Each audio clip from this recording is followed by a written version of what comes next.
Good morning, everybody, and welcome to the Steps to Soul podcast.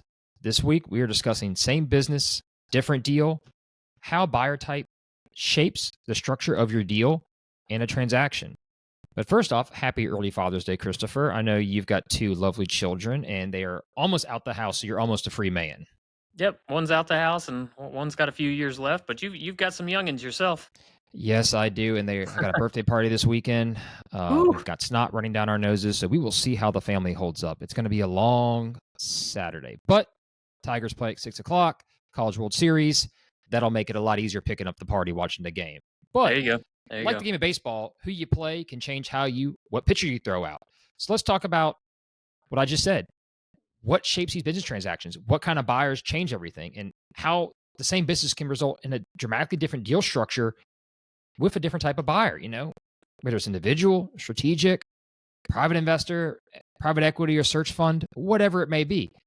That could change the cash down, the financing. There's 100 things that go into that. And today we're going to dive in and have the fun of manipulating the lineup. If we keep the baseball theme going today, what pitcher duel is going to happen, how it's going to play out, what your batting lineup's going to look like, all these different factors, which is going to be fun. So first off, I really want to talk about why fit matters more than just the price. And for every business, whatever size you are, different kind of buyers are going to be interested in you. And what they bring to the table is going to be different options for you to consider for your, as we always say, the total consideration when you sell your business, right? Every Yep. buyer, different types of buyers bring different types of resources. That could be financing, experience, industry Knowledge. background. I mean, when I Yeah. say experience, I mean just business background, but industry experience specifically, Sure. non-industry experience.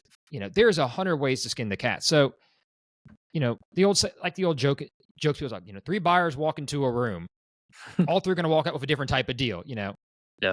We could go down the list, but first thing, what motivates each buyer, how it affects valuation, structure, even possibly a seller's note, and then what these types of buyers are, where they come from, and what they're looking for. So, first off, let's talk about what drives deal structure, right? The most important thing in our job is, I tell people, it's not what you're worth, it's what the deal structure is going to be to get your total consideration. And that starts with two types of deals, or I guess two types of purchases, we should say. There's, them, say them with me, asset purchase and stock Stock purchase. sale. There you go. Yeah, that's right. And we talked about this before, mostly smaller deals are traditionally asset sales and larger deals are typically stock sales. And there's a bunch of reasons why. We'll dive into that. But they also come with different requirements: cash down, financing, tax implications. When you do stock versus asset, you can have, working capital rollover, different types of receivables and payables that have to be defined at the end of the day, how that's dispersed, handled, cash-free, debt-free stock sale. We've seen it. We're going to talk about it some more. So, but first, let's talk about, let's talk about the same business but different buyer and how you could have asset versus stock sale. Let's put a hypothetical out here. We've got a manufacturing company worth about, let's say, $4 million, right, Chris? Still Right. small enough for a private investor to buy, Sure. but probably big enough where a private equity or subsidiary wants to roll it up. Especially these days. That's right. Let's say it's $1 million EBITDA. Let's just call it easy. I know it might sell for a little more, but all the people out there wanting to troll and laugh at me. No, let's just talk about hypotheticals. $1 million EBITDA, asking $4 million manufacturing. Maybe it's niche, whatever. Private buyer is going to come in, Chris. We know what they're going to do. They're going to want to use SBA financing, which means they're going to want a portion of a seller note. This person is probably a corporate executive, 30 to 50 years old, maybe has manufacturing experience, maybe doesn't, right? Right. They're eager. They want to learn. They want to get in the business. They're going to be a little more capital strained, probably. They're not going to have as much flexibility as a private equity group. They may do a stock sale. They may not. They may want an asset sale. They may not want all that extra risk. They're already tying themselves to a $4 million note, right? That's Right. $400,000 down to be 10% equity injection, but that's a lot of risk. Now, you got a private equity roll-up buyer coming in, or strategic, let's even say strategic buyer, someone in the industry, maybe locally, regionally, nationally, says, hey, I don't do this exact service, but I want to roll you so I can offer this service. They're probably going to do a stock sale. And you want to allude to the viewers why that's the case, Chris? Yeah, there may be contracts in place. It may be Mhm. easier to work with those vendors and suppliers because they may already have agreements in place. So they want that entity name, right? Because then you That's don't right. have to go, as long as the agreements with all those vendors don't have a change of hands clause in there where it's going to change everything. They want to just jump right in and continue business as usual. That's right. Now, let's say this company was struggling and it was doing 200,000 EBITDA, but worth 4 million because it has a bunch of equipment. You've got skilled labor, licensing. That might be an asset sale. Yeah. And why is that? They don't want the liability of these bad jobs already going on. Yeah. They may say, look, that's not worth the headache. I want to redepreciate all this equipment. Being you're not making that much money, if I do an asset sale, I get to do all the full redepreciation. If there's $3 million in equipment, that's a carry loss forward leader for them, right? I mean, think Yeah. about that. They can add this into their portfolio and do a massive amount of depreciation. And that's even if it's only they purchase say 2 million. Guess what the equipment's worth? You know, it's only cash flow in 200. That's great, right? Think about it. If you're doing $2 million, $5 million your EBITDA, your whole holding platform, and then all of a sudden you can shave off 2 million in depreciation, that's worth that, isn't it? Yeah. And that's what I think sometimes sellers don't understand. There is sometimes value outside of just what the size is and the buyer and seller structure can elude to. How's the company doing? What type of buyer? Now let's talk about this a little bit. Talk about same business, different buyer. We mentioned strategic and private equity kind of versus private individual. The private individual is going to take longer to get a deal done typically, in my opinion, because they most likely haven't done a deal before, right, Chris? Right. They're Right. doing their first venture into this, putting the foot in the pool. They're going to be more scared than I think a strategic or private equity is because they're leveraging everything they own to buy this business. You know, they don't have anything to fall back on. Most of the time, they're quitting their job, sometimes moving their family. That's a big risk. They're going to want more protection. It doesn't mean a strategic buyer or a private equity buyer isn't going to want the same reps and warranties in the closing documents. But they've already got typically key employees or an operator to bring in to run the business, right? Yeah. And they've got other capital to fall back on. They can afford to absorb that loss if something does go wrong or modify, hold on. Private investor coming in, they may not have the working capital or be able to get access to that working capital, right? And I think that's something that most sellers don't realize. These private investors coming in, they could be good buyers, but you've got to give them a little more leeway, in my opinion. You got to be able to leave maybe a little more working capital behind or be flexible on that seller note, right? Absolutely, because they're not going to have if they're taking over. And I've got a seasonal business right now. If he buys it at the end of the year and the season doesn't start till September, that's Mm-hmm. 9 months that he needs capital to continue growing inventory and to get it ready. And the bank's only going to give him SBA bank's only going to give him a $500,000 line of credit. He needs about Mm-hmm. a million and a half. So the It's seller's tough. going to have to leave some AR, leave some cash. He's got to make it. Otherwise, the deal it's not a doable deal. Even if the bank were to go along with it because the numbers work out, the debt financing works out, they just haven't dug deep enough to understand. Hey, the seasonality of this business is going to kill it probably about mid-June when he runs out of cash, can't grow inventory anymore, and he can't pay his employees. So you got to factor all these kind of things into working capital and deal structure, just like you're talking about. No, you're exactly correct. Whereas a strategic buyer, they're going to want working capital left behind too. They're not going to be like, oh, we don't care, No. or a private equity firm. But they've also got other sources of income to help support this company, which allows them the opportunity sometimes to be more aggressive in pricing or deal structure. You know, one thing, let's stay on the individual buyer, because I think we're kind of on, you hit a good point about the working capital and the buyer having that seasonality issue. You know, a lot of times, sometimes that individual buyer is an employee of the business, right? Not always. Sometimes it's someone in a competing company or wants to be out on their own. Because they're relying so much on SBA financing and maybe an additional seller note, you know, the debt service gets to be harder for them to service. So that can also shrink their ability to pay you a higher price, right? It doesn't mean they can't pay a fair price. Let's make that clear, or pay a good price. But more capital you can bring, the better down payment you can have, the more flexibility you have. The individual buyer often can't do that, or especially for smaller Main Street businesses, Chris, let's say under $1 million, they may have 200 grand they can put up. That business may not meet SBA financing requirements because the books aren't clean. We've talked about that 1,000 times. Get your books right. I mean, me and you can stress that 100 times. They're going to need more seller financing. Yeah. And that owner is going to have to look in the mirror and say, you know, for a private individual who most likely is my buyer for my company, I'm going to have to seller finance. That's going to change deal structure. Yeah. It's going to change your total consideration. Yes, you get interest payments on that seller finance, but you're putting a risk out there. We talked about personal guarantees. The buyer is going to maybe to stomach that and say, yeah, I'm at the personal guarantee that seller note, right? I mean, because if I'm the seller and I'm seller financing 50% of the deal at $1 million, I need to know that I'm protected, right? I mean, Sure. Yeah, with and I think a lot of times these seller, we've seen a lot here lately in the news that SBA loans are defaulting to a mhm, larger degree than normal. I think a lot of it, not only interest rates, I think it's the seller financing, right? So if you seller that finance, second you have leg. this 2-year standby. These 2-year notes are kicking in, and that buyer, even though he put down projections and gave it to the SBA and said he was going to grow the heck out of this business, he didn't grow the business. And so that seller financing note starts becoming due with principal and interest payments, and he just can't make it because it's now he's paying the SBA their fee.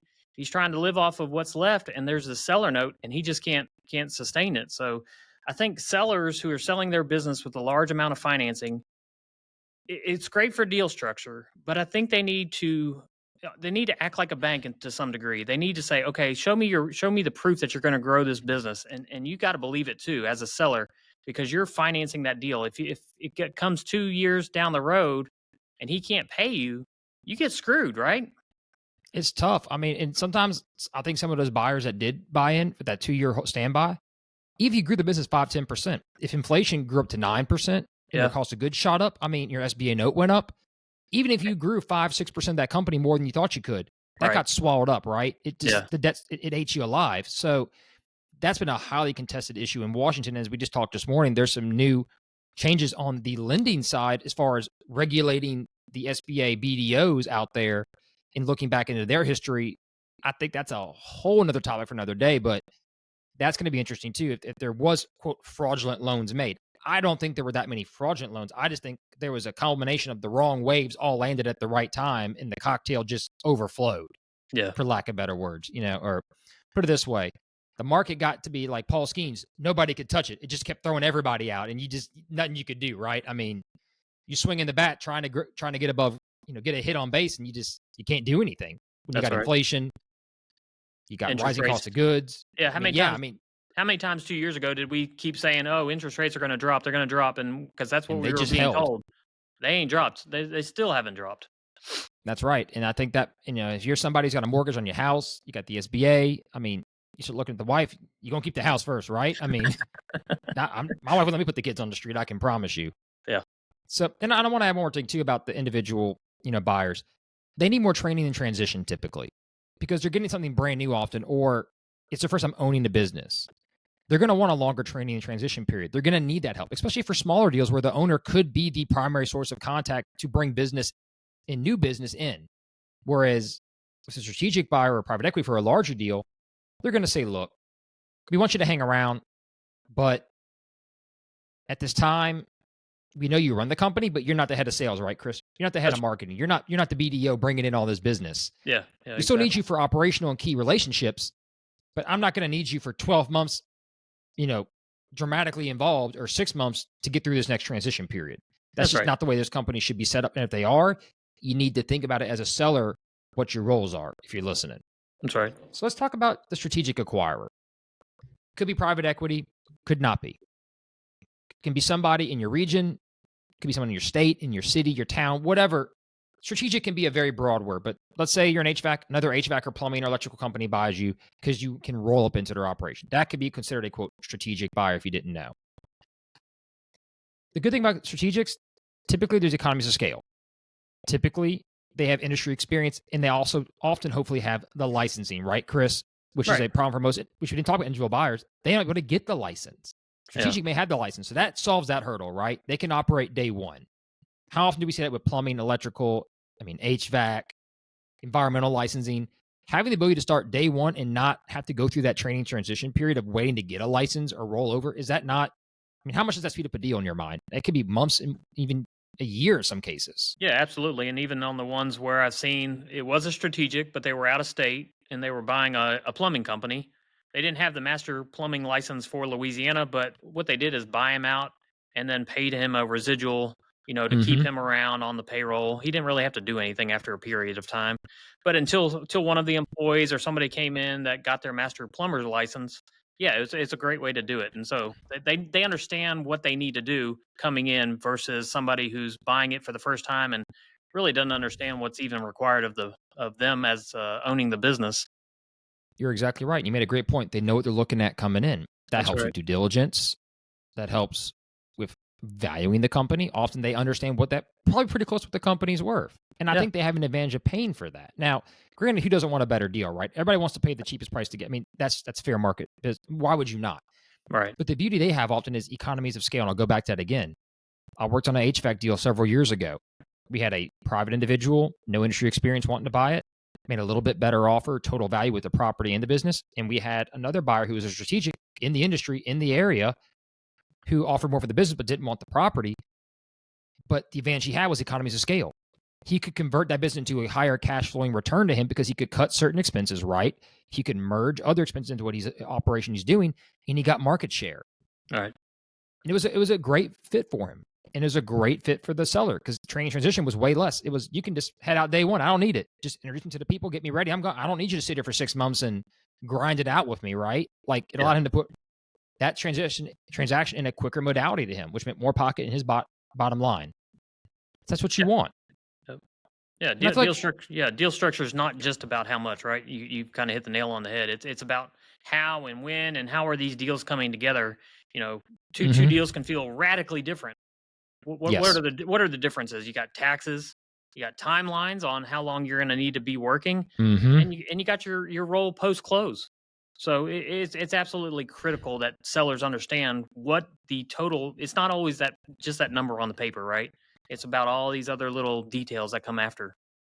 You're right. And we'll talk more about some of those details with private equity because they get a little more creative. But I want to talk about one thing with strategics too, that sellers have to be open-minded to. Often, sometimes your best buyer is your competitor. And I know other people have said that, but let's highlight that there for a minute. Or someone in your region. Maybe not your direct competitor, but somebody that might be close to moving into your market or someone that maybe you haven't been on friendly terms with, right, Chris? We all have competitors that maybe we're not on friendly terms with, but they're your best buyer. Why? Because they're already in your business and they're willing to stay in it. It's hard to convince people sometimes to get into your business. I know everybody wants to own a trade business. Let's sound trade talk. HVAC, electrical, plumbing. That's great. But someone who's been in for 30 years is more likely to stay in it than somebody who's only been in it for a year and then realizes, I hate this job. Or you know what? I really want to get in, but I can't get a license. You need to be one as a seller to have talks with strategics. Maybe you don't want to talk to them day one. I get that. Maybe you want to see what the market brings. That's more than fair. That's why we have NDAs in place. That's why we have financial forms to fill out to show capacity to perform. That matters. And as a strategic buyer, they have one more advantage with financing. If you go to the SBA, Chris, I'm sure you noticed, and we've highlighted this, you're in the same NASIX code. That's no money down, possibly, right? I mean, that is a huge advantage for a strategic. One, they know the industry. Two, they can do almost no money down transition. And three, the timelines. If you as a seller don't want to even have those considerations in those conversations, you're limiting your buyer pool dramatically. You are severely limiting your chance of getting sold, period. I will say that if you're going to look towards strategics, in my experience, you want to look towards the slightly larger or even much larger strategics competitors, because if you go to the guy that's been in business the same as you and I've reached out to those type of buyers to see if they want to buy the listing that I have, and they're drowning in debt or they're struggling just like the seller were. Or they have their own problems to deal with. They haven't figured it out yet. So that's what I often start with is, hey, let's go to the largest competitors because they've got it figured out. They've been in business for 30 to 50 years or a second, third generation sometimes. You know, start with those and then work your way down. Or as a broker, that's what I do. I work my way down, but I try not to get on the same level as the seller because I know they're probably still struggling. And if nothing else, administratively, they may not have the capacity at that time. That's right. Because they don't have enough employees to help them, or they don't have those managers in place that we talk about all the time to help them scale. You know, they may be an owner operator in a very heavily involved role where they can't step back and say, okay, I've got my GM handling the day to day. Let me go get another company and roll it in. Right. Great points. And as a seller, just keep it in mind. We just talked about all the benefits and some of the negatives and the positives, but that often, especially in that 1 to 5 million range, that strategic buyer is probably your best friend as far as ease of transition, knowing who you are. That's a good fit. And they understand your numbers. They're not trying to learn your business just because they want to chase cash flow or buy a business for the first time. They can look at the top line. They understand the expenses. They'll immediately know if something's off. But if nothing's off and everything's clean, they'll probably move pretty quickly and roll Hmm. everything into one. So yeah, you're right. There, it's a quicker way to get done what needs to be accomplished. You're right. And as for a seller, end of the day, that's what you want. You want an easier transition, a reasonable amount of time on the market, and a good price. Yep. Yes, we all want the best price, but we're going to talk about a little more private equity backed buyers and search fund guys, the difference in what kind of structure they're going to have and how that can vary from a strategic and a private individual. So let's roll into that group. Yeah, most of these guys, they've got capital committed. Keywords, capital committed. Not, oh, I got to go get a loan. Oh, I got to call my investors. These groups have already pre-committed capital and they're looking to do types of deals. Those types can be two types: platform companies and roll-ups, right, Chris? The difference is platform companies, typically 20 million in revenue. This is the big home base. This is going to be the really good sized company. And then from there, they're going to add the roll-ups. Maybe 3 to 10 million in revenue based on the type of industry that Right. can add either the same service or a similar service that would be performed at the same spot. A great example would be a large HVAC platform starting to add plumbing, electrical to the base to service multiple households with more services because you already have an internal sales funnel. Right. That's the thought process there. That's what private equity loves to structure.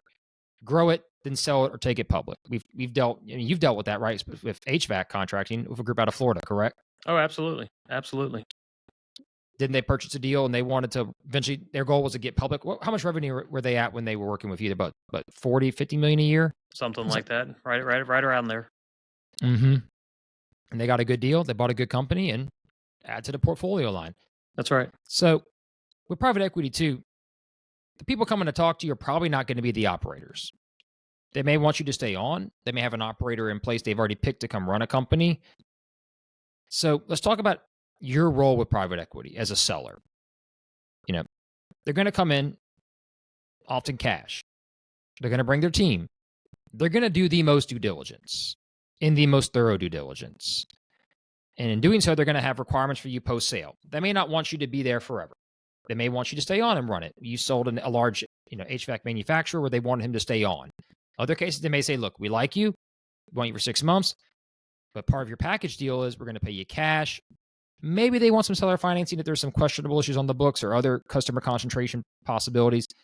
But also, they're going to often leave you some kind of form of stock as a form of payment, right, Chris? Yeah, As part of the roll-up. typically what I've seen is 15-20%, somewhere in that ballpark range. They want you to roll it over. Can have great benefits, right? It can you're part of their company now, and so when they do their next private equity sale, you're gonna enjoy that little extra Return, hopefully. Yeah, exactly. That extra turn, you're gonna get that little bonus pop. And that's part of their sales pitch. And there's That's nothing right. That's bad right. about it as long as they grow the company and then sell off the platform, right? Hey, I sold out for, let's say, 5 million. I rolled 20% of that, so $1 million into the stock. They eventually sell that company for 100 million. You made a good return on your investment. Yeah, especially But that short being term. said, you're having to put a lot of faith in them growing the group forward, right? And that's why That's you right. pick the right private equity group, not we'll talk about this too, the one-man wannabe private equity funds, right? Yeah, those aren't real. Those are not private equity groups. They're searchers pretending to be that. And there's nothing wrong with trying to achieve a higher goal and purpose in life. But if you're a one-man group, you're not a private equity group. That's right. If I go to your page and as a seller, if someone does approach you, go to their website. If it's a one-man landing page, that's a searcher. That's not a real private equity. If they got a team and you see 5, 10, 20 people on that team, that's more likely a pretty real group that's got very strong committed capital experience. And they should have some acquisitions on their page, right, Chris? That show, hey, we're doing this right now, or we've moved on from these transactions and closed out. So if you did leave stock with us, you got paid on that, hopefully. Yeah, they're going to have a portfolio page. It should have at least, private equity minimum 5, 10, up to I've visited portfolio or private equity sites that have 200 listings, and some of them are past, some of them are present. But yeah, if you're looking for one of those groups, go search their portfolio and see if they align with what you're looking for, and see if they align with your business. You're right. And often they can produce deals in a different format. And let's talk about that a little bit. We had a company come to us, ask for evaluation, specialty niche wholesale manufacturing here in the region, I'll say. Valued probably around 800,000 to 900,000, give or take. Pretty strong company, but the owner is the operator. The cash flow is strong, 300,000 roughly. Private equity comes in, a subsidiary of private equity, a rollover company says, look, we want to get into this industry. You have a good bit of market share. He's paying himself $160,000 a year as part of his cash flow. Great little salary. They're going to offer him $1 million cash. He's going to get his full salary, a percentage of new gross on new business generated as part of his employment contract. No private individual is giving you that deal. Let's be honest, right? No, absolutely not. Now, granted, they're most likely to come with LOIs, bigger groups. They're going to give you a proposal, and it's probably going to get chiseled down a little bit. Rarely do I see them ever stay exactly as proposed, right? I mean, let's be honest, because they're going to perform. These groups are going to want to perform a Q of E, a quality of earnings report. They're going to look to that, and they're going to break down that cash flow to minute, almost extreme details. It feels like as a seller, you never even looked at your books as hard, probably. That's right. But they're going to do their homework, right, Chris? I mean, they are. But know that when they're done, they're done. They've got the capital committed, stutter there a little bit, to get it done. They're going to make you grind through those first 8 innings, and their closer's going to come in and want to beat you down. But with a good broker and a good, strong LOI to start the negotiation process, you can hold everybody to the terms that was agreed to. And that's important because those groups have done a lot of acquisitions, and they know how to tango, right, Chris? They know how to work through a deal. Indeed, they do. They've got their playbook, and they run it. They do. And that's okay. Everybody wants to get a good negotiated deal. There's nothing wrong with that. Some groups are a little more aggressive and misleading than others. Some are very straightforward. Me and you've talked about that several times, the ones that we like and don't like, that we think do a more fair pitch from the upfront, not looking to make changes and are going to stick by their deal. Right.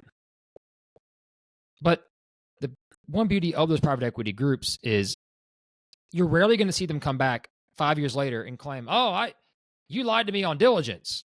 We've talked about some individual buyers have done that in the past that just either don't want to pay a seller note or, just one excuse. Buyer's remorse maybe. I don't know. Private equity groups, they're going to do their diligence. And if they miss something, either because it wasn't there or they just made a really bad mistake, and that's not your fault as a seller. Every company has its issues. So don't be worried about that. But they are gonna ask you a lot of questions with diligence and legal structure, and just be prepared. Just know they're probably going to come in. They're not going to use a transactional attorney to represent both sides, right, Chris? Talking about structure. They're going to want their own attorney. They're going to want you to have your own attorney. Smaller deals, transaction attorney can handle it just fine. There's nothing wrong with that. Right. But they're going to come in and they're going to beat you up. So make sure you talk to your broker. Get good legal representation as a seller. So those reps and warranties are fair, that the clawbacks are fair, especially if you have a lot of vehicles and equipment. They're going to want a lot of guarantees on that equipment performing perfectly post-sale. You can't always guarantee that, right? Yeah. So that being said, there are some different structures. The good thing is with private equity, they often know the business well, or they bring in industry experts to run it for you. You're not going to be stuck being the guy forever. Whereas with strategic, that might be a little more common. With an individual, very likely. That's right. So that's right. We've kind of hit all three profiles. Is there anything that we kind of missed that I think you want to hit on real quick? No, I'd just say, smart sellers, people looking to sell their business, they should align their expectations with these different buyer types that we've mentioned today. If you want to leave quickly, if that's important to you, I think you hit it. You got to go strategic, possibly private equity, but strategic's probably your best bet. Now, if you want a second act, you want to save on some taxes, private equity is probably your way to go. Roll some, save a little bit on tax that first year that you sell the business, and then get that second drop later down the road. Yep. So being flexible to whatever deal structure, that's going to open more doors to how you sell your business, and ultimately it's going to lead to better outcomes. I agree. And one thing I think that just came to mind, you made a good point about, transition. With private individuals, when they take over, they need you gone eventually sooner rather than later, even though they want your help, because they have to be the new leader. Yeah. For strategic, they might keep you on for a while. You might be able to mingle around a little bit, but still they want you out the door. Sometimes in private equity, which we didn't highlight, you may want to cash out but still work. Maybe you're a younger guy, maybe in like your early 50s, but you don't want to retire, right? That's right. They may say, look, we'd love to have you on as a 10% minority owner, keep the company culture and run this bad boy, and they'll bring in capital to grow the business, right? Say, hey, take it to a level you haven't been able to go to yet. Yeah. You're exactly right on the individuals wanting the seller to be out the door quickly because they are tired of all the employees still going to the owner and asking him questions. I've Hmm. seen this in a couple deals that I've heard of after the fact.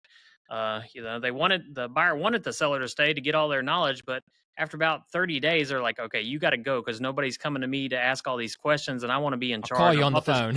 I bought this business for 2 million, $3 million, and I need to show everybody I'm in control. So yeah, strategics probably aren't as likely.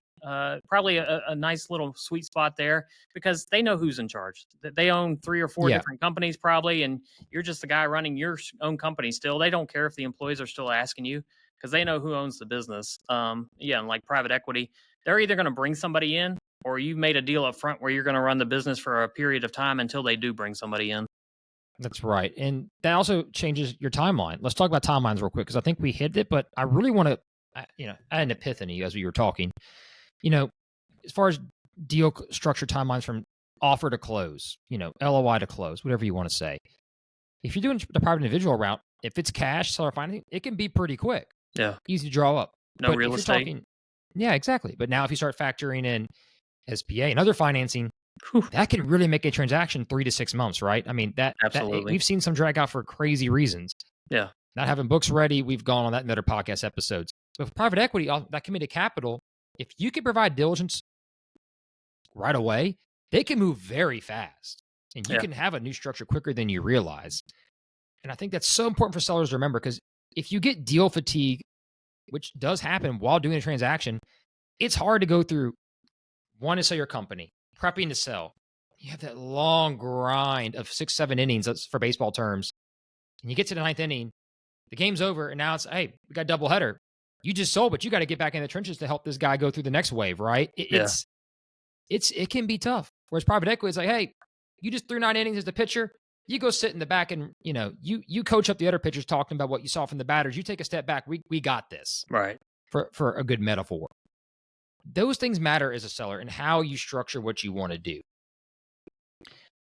But Yeah, at the end of the day, yeah. it's about being ready. No, go ahead, Chris. No, I'll touch on that. Get everything said in the LOI. Don't Yes. leave this openness. Don't do a one-page LOI, please. Right. Set some timelines. And when the buyer, Guidance.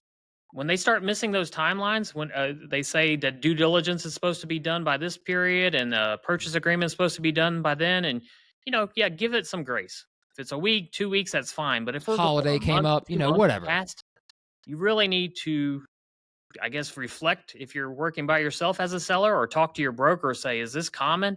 And what do you think? And why are we going so far past these dates? Because what some private equity groups do that I've seen is they want to drag the deal on. They want to create that deal fatigue. They've That's got right. their playbook, and that may be their playbook to drag you in.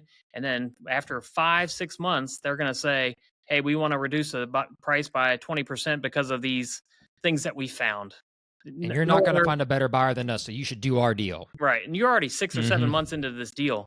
So you're really You're kind of done. stuck unless you want to start at square one again. So LOI, set timelines, stick to them as close as possible. And when they start getting missed, talk to your broker or reflect and say, hey, is this the right deal for me at this time? And that leads me back to a podcast point we made on previous episodes about preparing to sell. Private equity, we mentioned, is going to do much more due diligence, most likely. They know what to look for, where to look, how to look, ask more questions. Getting that Q of E done, as we've recommended, as a seller in advance is going to allow you to really hold that strategic or private equity buyer, or even an individual buyer, if you want to go get one done, hold the horns of the transaction in your favor. Because you said, look, I've done a Q of E. I have this information prepared for you. You should not have a question about due diligence as far as finding what you need, and it's all right here, right, Chris? That's right. You might be saving yourself 1 to 2 months of due diligence by doing that in advance and holding your price firm. Being ready to give you a very accurate representation of what the company's doing, what it's worth, and then saying, I'm willing to look for the right buyer because I've done my Q of E. I know what my cash flow is. I know what's going on. I'm setting you up for great success, Mr. Buyer, whether you're individual, strategic, or private equity. So let's not worry about trying to renegotiate terms because you found one minor $10 error in the wrong year. All right. It's about deal structure now. What are you going to pay me? What's the transition plan? What's my total consideration? Do we want to do it? That's so important. Yep. I gave a presentation a couple of weeks ago, and I told these advisors, if you've got clients thinking to sell, getting that Q of E done in advance that's going to help you in a mirage of not issues, but what's the right word here? I would much rather someone watch film on batters and be prepared to throw them the right pitch than show up at the mound and say, I'm just going to throw my best stuff and hope it works. Right. Because we're on the baseball team this week, and LSU is going to College World Series, so Yep. we're going to stay with it the rest of the podcast. I'm sorry. I know I've dropped a lot of great little sliders on you and curveballs, but we're going to keep throwing them because eventually we're going to throw the fastball down the middle, and that's going to be lessons to sellers. Don't be the batter staring at the pitcher not knowing what's going on. That's right. Price is one part of the equation, but you also have to know what goals you want, timeline to be out, how long you want to be. Consider your legacy, even if that matters to you, if your name's on the company. Like Brandon's HVAC. Just know you need those clean books. You need the proper mindset going in, and talk to your broker about who is the most likely buyer going to be, because that might be a different acquisition price. And knowing that I'm willing to give a little on price to get the better buyer for the better structure, or if price is what matters, then tell your broker, I only want this. I want my price. I don't care who the buyer is. Just bring me my money. Okay, well, that's a different pitch we have to consider. Right. That's a different approach when these groups come in who know what companies are worth, what multiples they're worth. They're not going to budge on that. I mean, how many private equity groups have we talked to say, well, I'm only paying what the market multiple is. I don't care what the seller says, right? Yeah. Even if they've got a very unique special company. We've worked on a deal where the seller got a top end of the multiple, and the buyer was like, well, the multiple is this, and he's wanting more. It's like, well, he don't care. That's what he wants. I get it. This has been traditionally with the Comstar, but he's holding the line above for very specific reasons. Good books, operational managers in place, market share. So be it. It took financing longer, but we got it done. Yep. And on that note, as we kind of wrap it up here, I'll let you kind of give me some thoughts. Since we've both been doing this, combined, 15, 20 years, it feels like it's been longer than it seems. If you were a buyer, if you were a seller, and you had to pick, let's say you're doing $1 million EBITDA, which buyer would you prefer to get if you were a seller? If we're talking dream scenario, say you're a manufacturing company, who would you want to buy you? Just playing hypothetical here for a final pitch and catch back. Yeah, and I'll back up from that. The sale of your business is more than a transaction at the end of the day. That's what it feels like. You got lawyers involved and CPAs involved. But let's change the word transaction. It's a transition. It's a transition of the company. It's a transition of your life. It's a transition for what you're going to be doing for the next, period of time after you sell the business. Mm-hmm. So the right buyer not only pays you fairly, but also respects what you built. And I think that's key. So well said. I think that's key. So well said. That they need to respect what you've built. So if you're working with a buyer and you're going throughout the deal and you've got that spidey sense that says, hey, they're just buying me because they need to buy me. They need to deploy capital if they're that kind of group. That's one thing you probably won't find with an individual buying your company. They're putting all in, right? And I'm not answering your question yet, saying an individual is the best buyer, but if once somebody doesn't respect what you built, it's almost like a marriage has gone bad. One party doesn't respect the other party anymore. So that alignment makes all the difference in the next chapter of what's happening. And so if that's private equity, I think that's great. They're probably your best buyer. They can move quickly. They've done this before. They won't need you to stick around very long if that's key to you. Strategics may be buying you just to knock you out of the water, and they may shut down your business. Who knows what their reason is? I don't think people rebrand you, right? Merge you into their company. Most people don't spend money to burn it. I will say that, but wouldn't be the first time it's happened. But no, individuals, if they're qualified, if they know what they're doing, I promise you they're going to respect your business and what you've built because they're risking everything. They're putting their house up, most likely.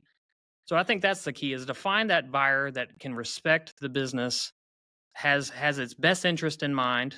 They may not have your best interest in mind. They're trying to lowball you a little bit and negotiate a deal. But as long as they respect the business and they respect the process, I'd say oftentimes that's probably a strategic, but not always the case. I've seen strategics come in and not respect the process. They're just looking for a great deal, and they're trying to get the seller out of the marketplace or whatever the case may be. So I don't have an answer for you as which one, but I will tell you, you get into a deal and you don't feel like that's the guidelines of the deal, it's probably not the right buyer. That's exceptionally well said. And I'll add to this too. talk about they're not respecting you. As a seller, you've got to respect the buyer's time True. and read those same cues back almost. That's Because exactly. if you give that buyer a bunch of crap for no reason and become hostile or, non-negotiable and put your foot in the ground, stomp and cry and whine, if you think you're going to be part of that company long-term afterwards, that buyer's going to find a reason to get rid of you sooner than you might realize. Maybe even employment agreement for 2 years. He may say, after 1 year, you're gone. Screw this guy. You've been a complete jerk to me. I gave you all this money. I made this work, and all you've done is just make my life difficult. All right. Buyers, don't forget how they're treated too in the transaction. That's exactly right. So true. Doesn't mean the buyer's entitled to everything. Let's make that clear. I've had some buyers act like, well, I'm buying your company, so I'm entitled because I'm okay, hold on. Yes, you are entitled to some reciprocal help and some reciprocal communication, pragmatic work. But it's a two-way street. We've talked about this when you're preparing to sell. You have to be flexible. And if you're not, and let's play hypothetical here. Say there's a seller note, Chris, and the buyer personally guaranteed it. You were an asshole to him the whole transaction. Then he gets in there and finds a bunch of mistakes. That buyer is going to go after your butt and say, screw this guy. He lied to me. He was a jerk. No wonder he was a jerk. All right, I'm not paying you because you lied to me. Here's the proof. Yeah. Whereas if you're a good seller and you treat them right and there was a mistake or something's wrong, we've had some sellers say, I will not let this buyer fail. I'm going to get back in the trenches, right, Chris? We've had sellers say, I'm going to do it. One, because they have a financial interest in the seller finance note, but two, I believe in him. And you will be surprised how much goodwill that will buy you on your purchase price. All right. On what you get paid. I have seen those buyers, when they hear that word from the seller and the seller backs it up, call us years later. That dude was the best thing I ever did. Was not just buy something, but I made a friend with him. And when something goes wrong 5 years down there, I can call that guy. I know I'm going to get the best advice I can get how to grow this company. Or he still sends me business 10 years later because we have a good relationship. He doesn't send to his competitors, right? Yep. That all matters. And you can find that with all three levels of buyers, individual, strategic, or private equity. But it goes back to being a good steward of the deal too. And that's where having a good broker, buyer, and seller make for long-lasting, great transactions. And that's what you want if you're selling. That's your goal. And on that note, I think we've covered a lot today. Maybe not everything, but a sure heck of a lot. We've gone through a double header, and we're not doing a triple header for this podcast because I'm out of topic ideas. Unless you've got something better to say, Chris, I think it's time to bring the closer in and wrap it up. I do not. Bring him in. All right. Well, on that note, my name is Brandon Bourgeois. That is Chris Sater. As always, this is the Steps to Soul podcast. If you have any questions, comments, thoughts, we'd love to hear from you. Please download, subscribe, check us out. Until next time, y'all have a great day out there. Bye-bye.